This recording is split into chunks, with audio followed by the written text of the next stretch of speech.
More details tonight in a wrongful death lawsuit filed against former Chargers linebacker Shawne Merriman. News 8 obtained a copy of the lawsuit filed by the parents of a former Playboy employee who died from an apparent overdose of drugs and alcohol after a party she and Merriman attended in Hollywood. Kim Fattorini worked as an actress and casting employee for Playboy when she was found dead 2 years ago inside a friend's Hollywood apartment.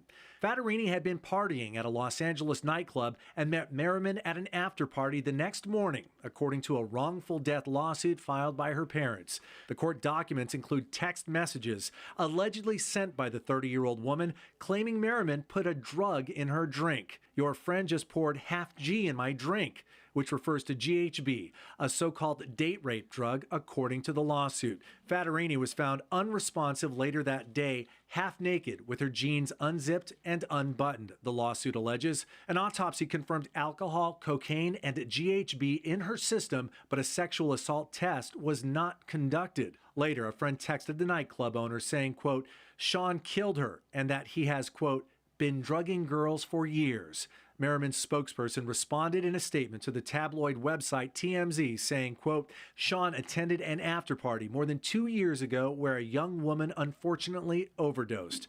The police thoroughly investigated and found no wrongdoing whatsoever by Shawne." Merriman has not been charged with any crime associated with Fattorini's death. Her family's attorney declined to be interviewed for this report.